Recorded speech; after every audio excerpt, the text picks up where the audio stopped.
मुंबई आणि मराठी माणूस हा राजकीय वर्तुळामध्ये चर्चेत असणारा नेहमीचा विषय. विशेषतः निवडणुका लागल्या की सगळ्याच राजकीय पक्षांना मराठी माणसातला मतदार दिसायला सुरुवात होते. मग कुणाला मराठी माणसावर होणारा अन्याय आठवतो, तर कुणाला मराठी माणसाचं भलं करण्याचे अनेक उपाय सुचतात. मुंबई महापालिका निवडणुकांच्या तोंडावर पुन्हा एकदा हाच मराठी माणूस चर्चेच्या केंद्रस्थानी आलाय. राज ठाकरेंनी मराठी माणसाला एक आवाहन केलं आणि प्रतिक्रियांचा धुरळा उडायला सुरुवात झाली. नेमकं काय घडलं पाहूया राजकीय शोलेच्या या रिपोर्टमध्ये. मराठी माणसासाठी म्हणून ही येणारी मुंबई महानगरपालिकेची निवडणूक ही शेवटची महानगरपालिकेची निवडणूक असेल. मराठी माणूस जागाच आहे आणि मराठी माणूस खुश सुद्धा आहे. इमोशनल वातावरण तयार करून मत घेण्याचा प्रयत्न आहे. मला वाटतं कुठलीही निवडणूक शेवटची नसतं.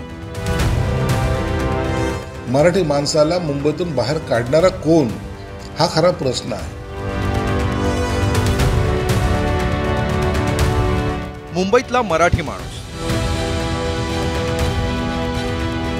लोकलच्या गर्दीत रोज धक्के खाणारा, कधी लोकलमधून पडून मरणारा, रस्त्यांवरच्या खड्ड्यांमुळे कंबर मोडलेला, मुंबईतल्या जागांचे भाव परवडत नसल्यामुळे अगोदर उपनगरात आणि आता हळूहळू मुंबई बाहेर जाऊ लागलेला, नागरिक म्हणून अनेक हाल सोसणारा. निवडणूक आल्यावर मात्र हाच मराठी माणूस राजा होतो. मुंबई महापालिका निवडणुकीच्या तोंडावर आता सर्वांनाच मराठी माणसाची आठवण येऊ लागली. मराठीच्या मुद्द्यावर राजकारण करणाऱ्या राज ठाकरेंनी तर मराठी माणसांना गाफील न राहण्याचं आवाहन केलंय. मराठी माणूस गाफील राहिला तर काय होईल, राज ठाकरेंच्या तोंडूनच ऐका. मी आपल्याला एकच गोष्ट सांगतो की मराठी माणसासाठी म्हणून ही येणारी मुंबई महानगरपालिकेची निवडणूक ही शेवटची महानगरपालिकेची निवडणूक असेल.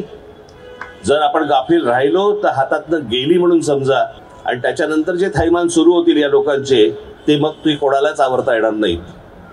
मला फक्त आपल्याला विनंती एवढीच करायची आहे, कुठेही गाफील राहू नका. ठाकरेंना भविष्यात होऊ घातलेलं थैमान दिसतंय, तर भाजपच्या मुंबई अध्यक्षांना मात्र मराठी माणसाच्या चेहऱ्यावर आनंद स्पष्ट दिसतोय. मराठी माणूस खुश आहे असं त्यांचा दावा आहे आणि तो खुश असण्याची काही ठोस कारणही त्यांच्याकडे आहे. मराठी माणूस जागाच आहे आणि मराठी माणूस खुश सुद्धा आहे. Metro, Atal Setu, coastal road, CCTV camera किंवा बीडीडी चाळीमध्ये राहणाऱ्या मराठी माणसाला 560 फुटाचं घर जे दिलं, त्यामुळे मराठी माणूस हा उत्साहामध्ये आहे, खुश आहे. येणाऱ्या विकासाकडे, प्रगतीकडे आणि उन्नतीकडे फार मोठ्या आशेने हा मराठी माणूस हा बघतोय.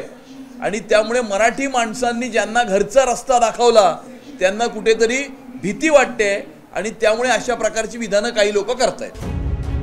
मूळचे मुंबईकर असणारे राज ठाकरे आणि साटम आपापल्या चष्म्यातून मराठी माणसांकडे पाहत आहेत, तर मूळच्या विदर्भातल्या असणाऱ्या बावनकुळेंना मात्र मराठी माणूस प्रॅक्टिकल दिसतोय.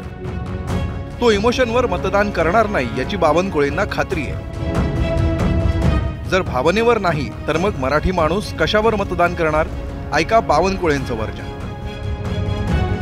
इमोशनल वातावरण तयार करून मत घेण्याचा प्रयत्न आहे. मला वाटतं कुठलीही निवडणूक शेवटची नसतं.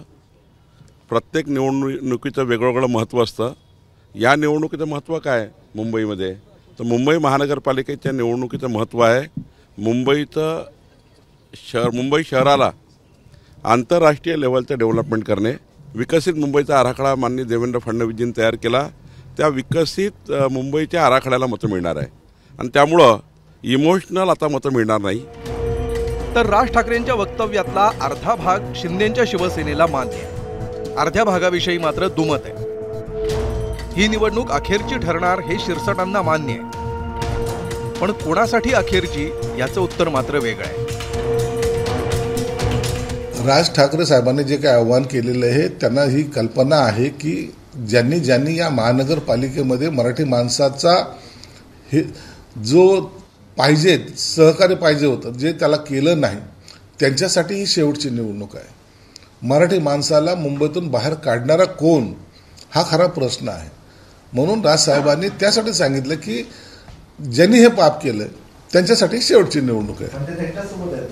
आता त्यांच्यासोबत आहेत, परंतु त्यांना त्याची जाणीव झालेली आहे. वास्तविक मतदारांसाठी कुठलीही निवडणूक अखेरची असत नाही.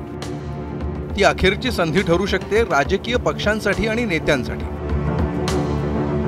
सर्व पक्षांचा आणि नेत्यांचा भूतकाळ आणि वर्तमान बारकाईनं पाहणारा मराठी माणूस येत्या निवडणुकीमध्ये ठाकरेंना आणखी एक संधी देणार की इतर कुणाला पहिली संधी देणार हे लवकरच कळेल.